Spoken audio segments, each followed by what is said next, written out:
Bonjour à tous, bonjour à toutes, j'espère que vous êtes toutes et tous bien et comme vous l'aurez compris avec mon habillage un petit peu british et élégant et mon écharpe Gryffindor, on revient donc dans l'univers Harry Potter donc puisque nous approchons donc de la sortie donc du troisième film des Animaux Fantastiques donc ou Fantastic Beasts à version originale donc Les Secrets de Dumbledore, un titre très énigmatique, incompréhensible quand on connaît vraiment l'ADN de la saga Harry Potter et le mystère donc qui entoure le personnage de Dumbledore, mais ça on y reviendra quand on parlera du coup donc des secrets de Dumbledore la semaine prochaine, voilà. Et aujourd'hui donc nous allons parler non pas de un mais de deux films de la saga Harry Potter, donc l'Ordre du Phénix et Le Prince de Sang Mêlé. Voilà, je vais essayer d'être concis et court donc pour ces deux films. Alors j'ai pas abordé le début de la saga et je n'aborderai pas encore la fin de la saga, donc le 7 partie 1 et le 7 partie 2. Ça peut-être que je le ferai dans des vidéos à part la semaine prochaine, voilà, si je trouve un bon format ou une bonne façon de les aborder, et si du coup donc le secret des Dumbledore me permet de les aborder, parce que le personnage de Dumbledore est globalement, enfin concerne pas mal le 6, le 7 partie 1, le 7 partie 2, voilà, il y a pas mal de choses qui le concernent en tant que lui, en tant que ce personnage, en tant que son fantôme, parce qu'évidemment, vu qu'il est décédé et que du coup les Animaux Fantastiques se reconcentrent un peu sur lui, enfin voilà, vous m'avez compris, peut-être que j'aurai peut-être l'occasion de l'aborder un peu plus tard. Alors, Harry Potter, pour ceux qui n'auraient pas compris, je suis quand même assez fan. Alors, cela dit, pas aussi fan que quand j'avais 14-15 ans, voilà, parce que quand j'avais entre 13 et 16 ans, j'étais très à fond sur Harry Potter, à vrai dire, voilà, hop là, hop là, hop là, celui-là il donne le dernier, hein. Hop là, hop là, et hop là, voilà. Donc, ah oui, et je vais oublier, d'ailleurs c'est le seul que j'ai retrouvé, je sais pas où sont passés mes autres films Harry Potter, ils doivent être quelque part dans cette chambre très en bordel, mais voilà, donc comme vous pourrez le comprendre, même si c'est un côté que j'ai jamais trop affiché sur ma chaîne, puisqu'en général, je parle vraiment de tout le cinéma en général, ouais, vu que cette chaîne est axée cinéma, est accentuée sur le cinéma, pardon, mais voilà, vu qu'on est dans une sortie, donc d'un nouvel opus, d'un nouveau film à Harry Potter, je me suis dit que l'occasion était trop belle pour me replonger un petit peu dans cet univers. Voilà, donc j'ai revu le 5 et le 6 hier, d'ailleurs, au moment où je vous filme cette vidéo. Et donc des fois, voilà, j'aime bien retourner à Poudlard dans cet univers que j'aime beaucoup, qui a beaucoup émerveillé mon adolescence. Et c'est vrai que de toute manière, Harry Potter c'est vraiment une saga qui m'a ouvert un petit peu au cinéma, parce qu'après vers 16, 17, 18, 19 et maintenant quoi, je suis beaucoup plus ouvert à tout ce qui est cinéma en général, d'où tous les décors que vous voyez en général derrière moi. Mais c'est vrai que avant de m'intéresser globalement à tout le cinéma en lui-même, j'étais très axé sur l'univers d'Harry Potter. Voilà, et vraiment c'est un univers qui me passionnait, qui me passionne d'ailleurs toujours autant. Je revois toujours les films avec beaucoup de plaisir. Bon, il y en a certains que j'aime moins, notamment le 5, le 5 qui est un de ceux que j'aime le moins, et je vais vous expliquer pourquoi dans quelques instants, et le 6 est un de celui que j'aime le plus, et je vais également vous expliquer pourquoi dans quelques instants. Quant aux Animaux Fantastiques, on y reviendra du coup avant les secrets de Dumbledore, je suis un petit peu plus partagé sur quelques points, mais on y reviendra. Donc, bah écoutez, on va tout de suite attaquer avec Dolores Ombrage, grande inquisitrice, réglera le problème de la baisse de niveau à Poudlard. La situation à Poudlard est pire que je ne le crée. la claque qui avait été pour moi donc Harry Potter et la coupe de feu, ou Harry Potter and the Goblet of Fire en version originale, l'arrivée donc de David Yates aux manettes donc de ce cinquième film donc Harry Potter et l'Ordre du Phénix, ainsi que pour les derniers films de la saga donc Le Prince de Sang Mêlé et les deux parties donc des Reliques de la Mort, me fit un effet un peu violent. C'est-à-dire que après que donc les précédents réals, donc Quaron et Newell, avaient vraiment amorcé un côté très sombre, et puis de toute manière, l'univers d'Harry Potter est très sombre, les histoires sont extrêmement sombres de toute manière. L'histoire, c'est quand même un bébé donc qui a survécu à une tentative d'assassinat de base, puis même à la fin de chaque film, il subit quand même un truc assez dur, que je veux dire, à la fin du premier film, on a quand même un professeur donc qui en apparence était tout mignon, tout timide, etc. Alors que finalement, c'est lui qui cachait Voldemort donc derrière sa tête et qu'il le masquait justement avec un ruban. Dans le 2, il affronte quand même un basilic dans la chambre des secrets. Enfin, même le 2, on parle de pétrification, de sang de bombe, etc. Donc il y a vraiment un truc assez sombre derrière.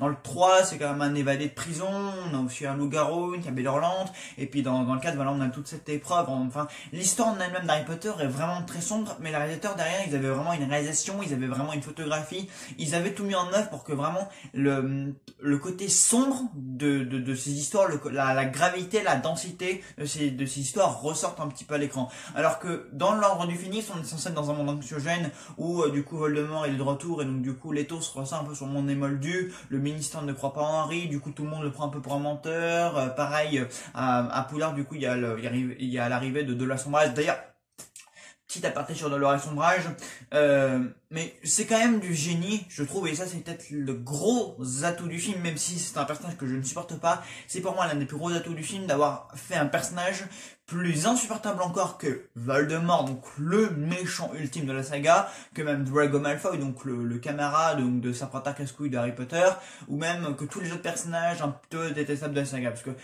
Umbridge, c'est vraiment le personnage le plus détestable que j'ai pu voir dans une œuvre de fiction jusqu'à maintenant, quoi. C'est juste un personnage où tu as envie de lui foutre des claques, et je trouve que Imelda Staunton le joue très bien, et s'il y a vraiment un point fort dans ce cinquième volet, c'est vraiment ce personnage détestable et imbu d'elle-même, voilà, de Dolores Umbridge avec son habillage tout rose, etc. Voilà, l'actrice la joue extrêmement bien, donc voilà, ça c'est vraiment un gros point fort. Elle est détestable, à chaque fois qu'elle apparaît on a envie de lui foutre une tannée, mais justement c'est l'effet recherché sur ce personnage est parfaitement. Voilà, l'adaptation, le contraste entre l'ombrage des bouquins et l'ombrage du livre. Enfin, ouais, parce qu'elle apparaît aussi du coup dans les reliques de la mort, dans le bouquin aussi. Mais voilà quoi, c'est une réussite à tous les points de vue, ce personnage-là d'Ombrage. Bref. Et donc, ça c'est vraiment un truc que je reproche à l'ordre du Phénix, c'est que je trouve que David Yates n'a pas vraiment réussi à rendre l'atmosphère générale générée par le bouquin. Je veux dire, c'est pas aussi sombre qu'avant. Je veux dire, le film s'ouvre sur un grand soleil d'été à Little Wedding, donc à Brevard Drive. Harry il est sur une espèce de balancier, etc. Alors oui, les conséquences du coup donc du quatrième volet se faire sentir voilà sur leur comportement, et justement le cinquième film est beaucoup plus accentué sur le comportement du héros, c'est-à-dire qu'Harry, la majorité du film, il est en colère, il a ces espèces de rêves qui lui torturent un petit peu l'esprit, il rêve du département des mystères, etc. parce qu'il y a une connexion entre lui et Voldemort qui s'est faite. Voilà, il y a aussi tout ce final au ministère de la magie qui est vraiment génial, voilà, l'infiltration où tous nos héros,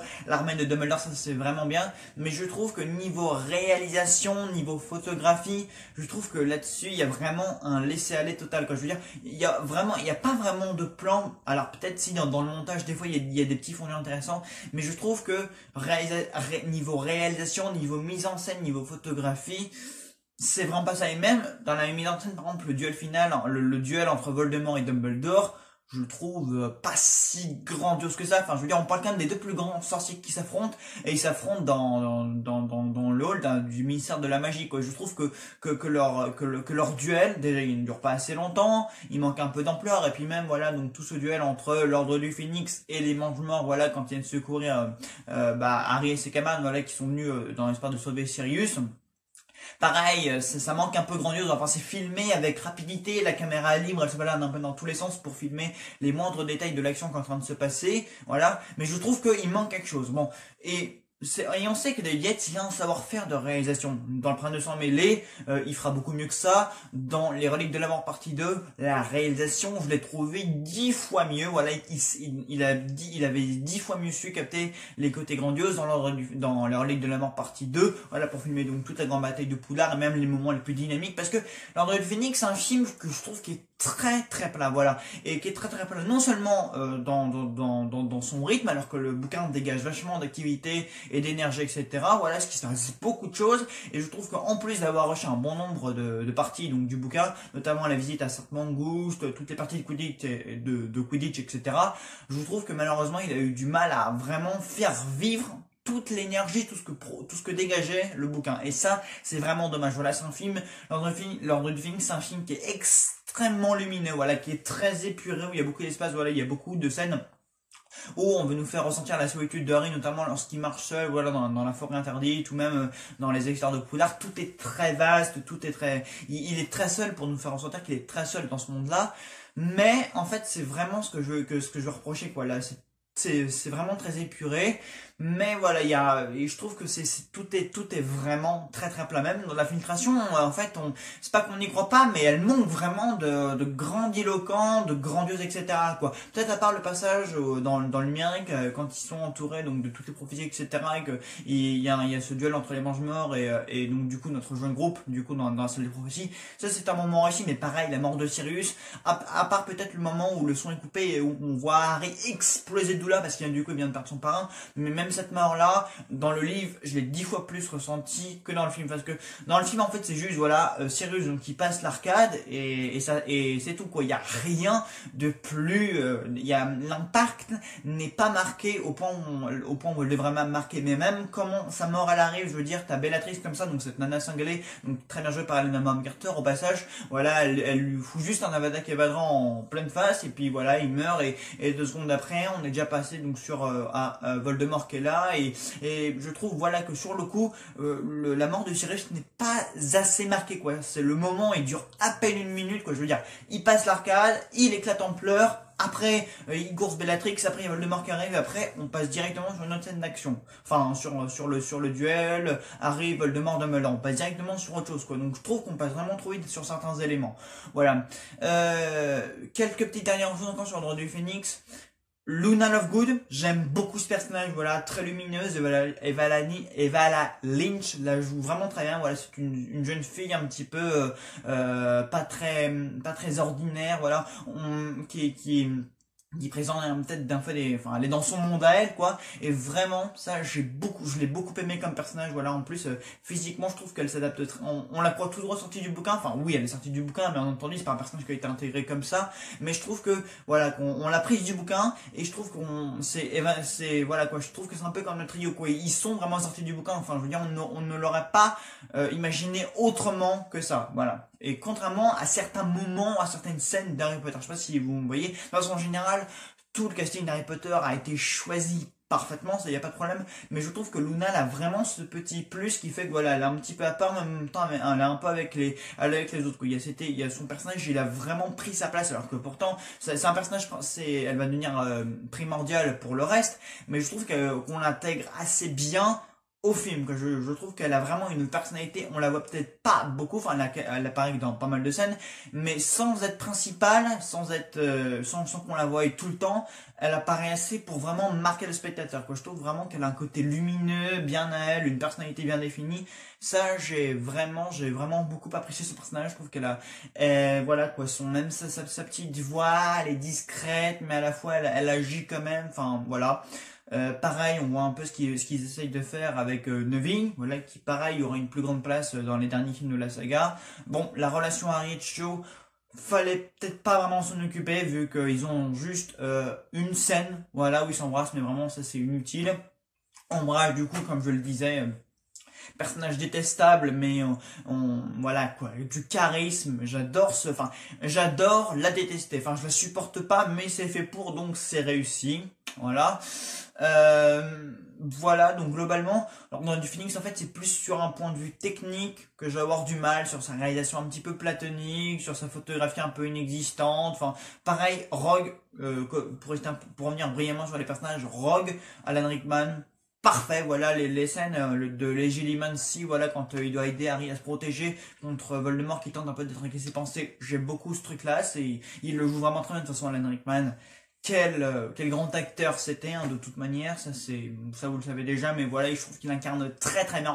Encore une fois, on le voit peu dans ce film-là, mais le peu qu'il apparaît, sa voix grave, son allure, son charisme font tout le travail. Voilà, il apparaît peu, mais il marque quand même pas mal. Voilà, je pense que j'ai à peu près tout dit. Dommage qu'Hagrid soit si peu présent dans l'intrigue. Par contre, bon, de toute façon, il n'a pas vraiment plus de moments que ça dans le livre, mais voilà, comme dommage qu'on le voit, puisque Hagrid est quand même un personnage prépondérant dans la saga Harry Potter. Donc voilà, Harry Potter et l'Ordre du Phénix, c'est un volet où je suis un peu mitigé parce que je trouve que voilà, Yates, il a eu beaucoup de mal à prendre tout ce qui était important dans le bouquin et à vraiment le rendre tel que ça aurait dû rendre vraiment dans le film, quoi. Voilà, peut-être parce que il est pas inspiré, il est pas assez inspiré, puis il passe quand même après 4 auteurs, quoi, Columbus, Cuarón et Newell, enfin 3 auteurs, pardon, qui étaient vraiment des réalisateurs inspirés, qui savaient dans quoi ils mettaient les pieds, etc.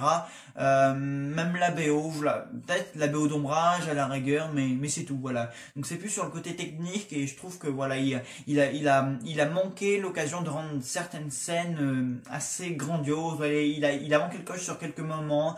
L'impact d'Amor Sirius, comme je le disais, le combat, tout l'instant militaire, c'est bien, ce sont des bonnes parties, mais il a manqué de rendre tout ça vraiment beaucoup plus grandiose, quoi. Parce que des fois Harry Potter, ça a besoin d'avoir des rendus vraiment incroyables, quoi. Par exemple, la bataille de Poudlard dans le dernier film, c'est juste épique. Voilà, il a manqué l'épique de ce que certaines scènes rendent dans le bouquin. Voilà, c'est ça que je veux dire. Mais sinon, c'est pas un film que je déteste, mais c'est pas non plus celui que j'apprécie le plus. Voilà, je trouve que la transition Newell Yates, elle est pas, voilà quoi, c'est peut-être un peu violent entre le ton très sombre de Newell et le ton très clair, très lumineux et très épuré de Yates. Je trouve qu'il y a la transition, elle est pas très bien passée vers moi et c'est vraiment sur ça que je vais avoir un principal problème. Après, c'est un film assez court, qui passe très vite, où il se passe peu de choses et où les événements ne marquent pas trop. Voilà. Et donc, passons à l'Ordre du Phénix. Au Prince de Sang Mêlé, pardon. Dans ma vie, j'ai vu des choses vraiment terrifiantes. Maintenant, je sais que tu verras pire. Alors, mes très chers abonnés, j'ai l'honneur ou le malheur donc de vous annoncer que le film Harry Potter que vous détestez le plus est un de celui que j'aime le plus également. Le Prince de Sang Mêlé, donc tout comme je l'ai donc toujours réalisé par David Yates, ou quand il corrige toutes les erreurs ou tout ce que je reprochais avec l'Ordre du Phénix, soit un manque total de côté sombre, de côté noirceur, le côté anxiogène, bah là c'est un des films les plus sombres de la saga, voilà, tout simplement.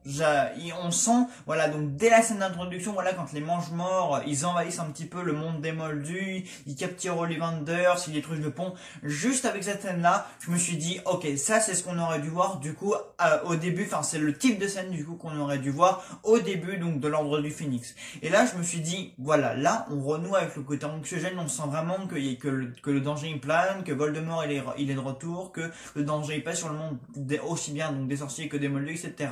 Et même par exemple quand Dumbledore et Harry ils arrivent dans le village où vit le professeur Slughorn, c'est extrêmement sombre, en même temps c'est la nuit, donc ceci explique cela sans doute, mais quand même on est dans des lieux extrêmement sombres. Voilà, quand ils arrivent dans l'espèce de maison où tout est détruit, on sent vraiment qu'il y a une menace qui pèse et que plus personne n'est tranquille. Voilà, on va beaucoup aussi remettre en avant le personnage de Drago Malfoy. Voilà, et on sent même que la photographie elle est beaucoup plus terne, que ce soit quand on se trouve dans la salle de demande ou même dans l'extérieur de Poudlard. Voilà, tout est beaucoup plus grisâtre. Le ciel il est toujours très laiteux, très grisâtre, etc. C'est extrêmement peu lumineux, hein, le Prince de Sang Mêlé, parce qu'il y a beaucoup d'événements tragiques qui vont se passer, hormis la mort de Dumbledore. Voilà, on a cette histoire donc de collier ensorceleur. D'ailleurs, il y a un passage où vraiment il y a quelque chose de très important qui est accompli, c'est quand il neige et que du coup donc l'une donc des élèves de Poudlard, je crois qu'elle s'appelle Cathy ou un truc comme ça, elle a ensorcelé, qu'elle s'élève du coup dans les airs et qu'elle a les bras en croix, vous savez la fille avec le manteau rouge à un moment, et que là du coup elle a une expression un peu horrifique sur le visage. Donc là vraiment, des fois Harry Potter, quand ça tente d'aller vers un côté vraiment très sombre, vraiment très tragique, limite horrifique, ça fonctionne extrêmement bien, parce que du coup elle s'élève dans les airs et elle a les bras comme ça en croix, elle a un visage figé avec une expérience un peu terrifiante. Après elle retombe comme ça sur le sol, et on parle quand même de colliers ensorcelés, de boissons des sorciers un peu empoisonnés, etc. Même à un moment donné Ron il va se retrouver un peu ensorcelé, même un peu empoisonné. Donc pour le coup là je trouve que l'atmosphère générale de l'histoire, la gravité de la situation, elle est vraiment bien rendue dans le bouquin. Mais pour autant, je trouve que David Yates a vraiment trouvé l'équilibre entre ça, donc entre la gravité de son histoire, donc la mission de Harry Dumbledore, donc qui doit replonger dans les souvenirs de Voldemort, donc qui se faisait appeler par le passé donc Tom Jedusor, donc pour le vaincre dans les films suivants. Voilà, ils doivent trouver donc des souvenirs qui leur sont utiles pour les films précédents, voilà, et notamment, voilà, Dumbledore, donc, qui va missionner Harry auprès de Slughorn pour récupérer son souvenir, tout le bordel, enfin, il y a vraiment l'histoire est très intéressante à suivre à ce niveau-là, je trouve qu'il a vraiment réussi à trouver l'équilibre entre ce côté-là de l'histoire, donc en mode, on doit trouver les informations cruciales, et en même temps, le côté adolescent, chez les adolescents, parce que, on parle quand même, voilà, Harry Potter, ça a beau être une histoire tragique, sombre, où le but de l'histoire est de vaincre le plus grand majeur de tous les temps, et qui est de retour, et qui est sur le point de mettre en péril le monde des sorciers et des moldus en danger, mais il faut vraiment se rappeler qu'on parle d'une école de magie. Dans une école, qu'est-ce qu'il y a? Il y a des adolescents, et des adolescents, forcément, quand ils arrivent à un certain âge, 15, 16, 17, entre 15 et 18 ans, voilà, entre l'adolescence, donc le paroxysme de leur adolescence et leur majorité, et forcément, leurs hormones, les travaillent. Et ça, je crois que les gens, ils ont pas bien compris. Parce que, mine de rien, Harry, depuis le début de la saga, à part être le héros du monde des sorciers, affronter diverses péripéties, et Voldemort, et d'autres individus menaçants ici et là, on doit quand même avouer que le pauvre garçon, il n'a pas eu beaucoup de moments où il pouvait vraiment montrer une autre facette de lui. Et pour le coup, Rowling, elle insiste aussi vraiment sur ça dans le bouquin, voilà, sur Harry qui est amoureux de Ginny, mais qui n'ose pas lui dire parce que de peur de mettre son amitié avec Ron en péril, etc. D'ailleurs, on va aussi beaucoup accentuer donc sur ce qui est en train de se préparer entre Ron et Hermione et tout ça. Mais je trouve vraiment que David Yates, ici, il a parfaitement trouvé un équilibre entre l'histoire principale qu'il rencontre, donc la lutte donc de Harry Dumbledore contre Voldemort, et le côté adolescent, donc le trio donc qui connaît les premiers émois amoureux. Voilà, on va voir Hermione pleurer, on va voir Harry pleurer, voilà, ils traversent tous des sentiments. Voilà, on va beaucoup mettre plus en avant leurs sentiments adolescents que les sentiments donc de ce qu'ils éprouvent sur l'histoire générale, quoi. Voilà, et ça c'est vraiment très important, sans pour autant délaisser donc tous les moments cruciaux de l'intrigue, donc notamment tout ce climax où Dumbledore et Harry vont aller chercher leur truc dans la grotte, moment exceptionnel de la saga, voilà. Et c'est là où je me dis que David Yates, il peut vraiment faire de la très bonne réal, voilà, et notamment quand il arrive sur le rocher, donc devant la grotte, vous voyez, et là, t'as la caméra qui fait un gros plan large avec la musique d'Alexandre Desplat derrière, et là, on sent vraiment que le moment, il est intense, quoi, voilà, ils sont sur le point d'aller chercher leur truc, et là, on a vraiment tout l'étendue, tout le grandiloquent du moment, avec la mer qui se déchaîne, eux deux qui sont minuscules sur une espèce de pierre, etc., donc face à la grotte, t'as la caméra comme ça qui fait un angle jusqu'à se retrouver derrière eux, etc.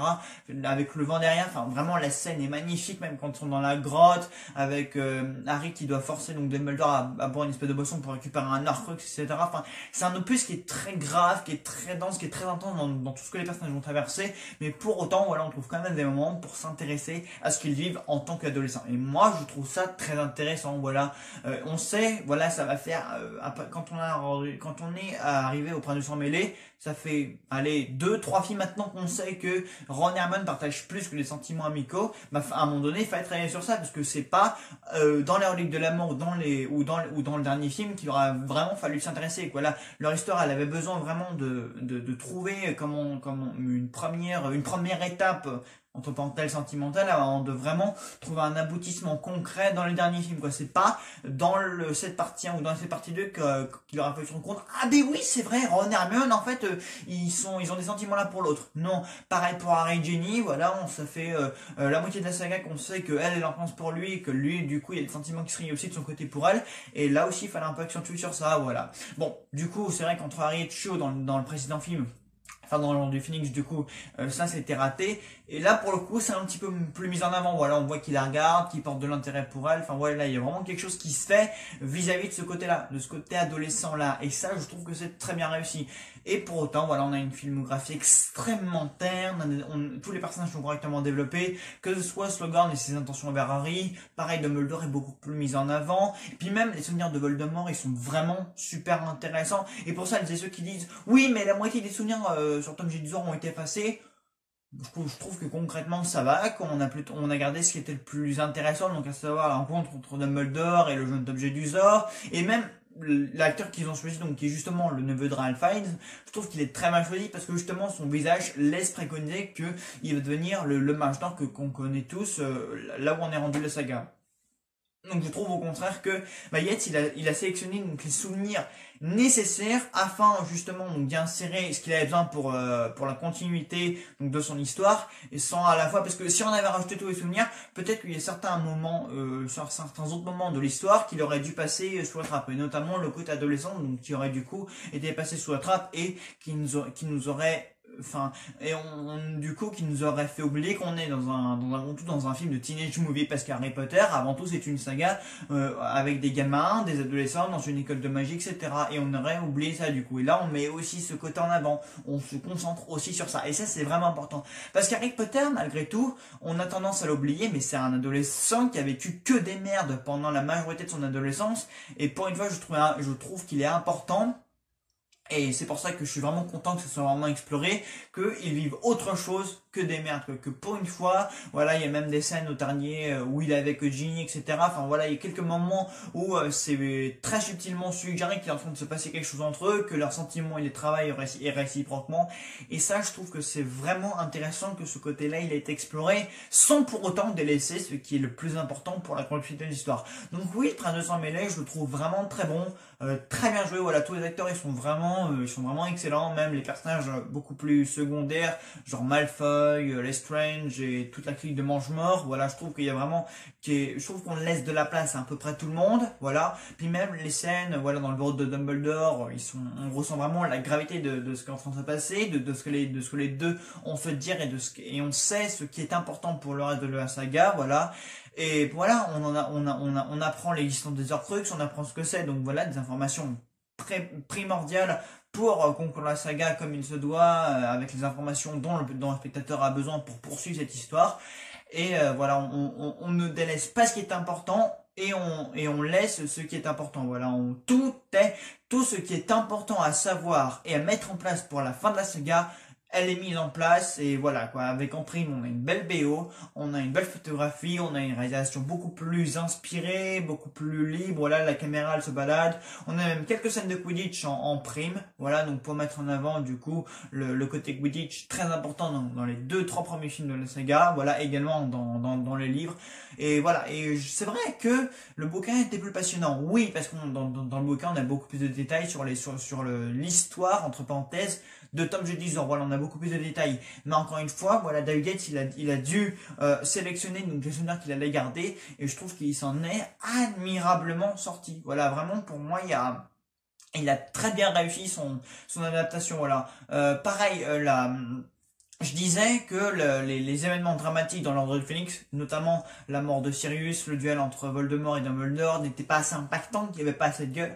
Ben là, justement, le face-à-face entre Drago et Dumbledore dans la tour d'astronomie, juste avant que Rogue ne vienne buter Dumbledore, je trouve ce moment incroyable. Voilà, derrière, c'est totalement noir, c'est totalement grisâtre, la photographie elle est très bien travaillée, tout le monde est parfaitement lisible, même Rogue il est filmé de la sorte à ce que son visage soit un peu découvert, mais en même temps il reste dans sa gravité habituelle, et voilà, on voit Dumbledore tomber comme ça en lentille et qui meurt, la scène est très réussi, voilà, même Tom Felton il joue très bien en Drago à ce moment-là, puis même on sent vraiment la gravité des faits à ce moment-là, parce qu'après elle se prolonge aussi quand Harry, voilà, il va commencer à poursuivre Rogue pour se venger, etc., et qu'après directement on repasse sur l'impact de la mort de Dumbledore avec son enterrement, et le fait qu'il soit, voilà, que tout Poudlard soit en deuil après l'avoir perdu, voilà, que tout le monde lève sa baguette comme ça. J'ai trouvé que l'impact, il était vraiment marqué, et on ressent dans ce film-là avec la musique d'une puissance, mais vraiment quoi, la musique je la trouve extraordinaire là, dans ce film. Et pour le coup, sur cette scène de recueillement, de deuil, je la trouve assez incroyable, voilà, quand ils lèvent tous leur baguette, etc. Voilà, l'impact de sa mort, elle est vraiment appuyée, contrairement à ce qu'il avait fait avec Sirius, où on avait insisté 2 secondes dessus, et après on était directement passé à une autre scène. Et là, vraiment, je trouve que le climax, j'ai rien à lui reprocher, voilà, sur son côté émotion, sur son côté action, sur son côté épique, etc. Voilà, on ressent l'impact des événements, voilà, la musique accompagne très bien le tout, la réalisation capte très bien l'essence du moment. Donc ouais, j'ai vraiment rien à reprocher. Voilà, même tout le début, il est très bien. Voilà, quand on va Chirang, etc. Avec le moment, le serment inviolable, j'ai trouvé que le moment, pareil, était très marqué parce qu'on sent vraiment la gravité de la situation, ce qui est en train de se passer. Voilà, le moment, il est vraiment impactant. On le ressent. Voilà, ce qui n'était pas forcément le cas dans le film. Voilà, quand il y avait un moment important comme Vegeta dans l'ordre du Phénix, on ne le ressentait pas forcément. Ce qui est tout le contraire dans le Prince de Sang Mêlé. Voilà, donc globalement, vous l'aurez compris, j'aime beaucoup Harry Potter et le Prince de Sang Mêlé. Voilà, c'est un film qui me fout des frissons, qui m'emporte, waouh, vraiment qui me marque. Voilà, c'est pas mon préféré, mais il me marque beaucoup. Voilà, et ben écoutez, j'espère que cette vidéo vous aura plu. Voilà, n'hésitez pas à me dire vos avis sur ces deux films de la saga. Encore une fois, peut-être que je traiterai donc du début et de la fin de la saga. Voilà, quand je trouverai le bon format et les bons propos pour les aborder en bonne et due forme. En attendant, je vous dis à très vite pour les Animaux Fantastiques et le mercredi cinéma avec Néo. Salut à tous!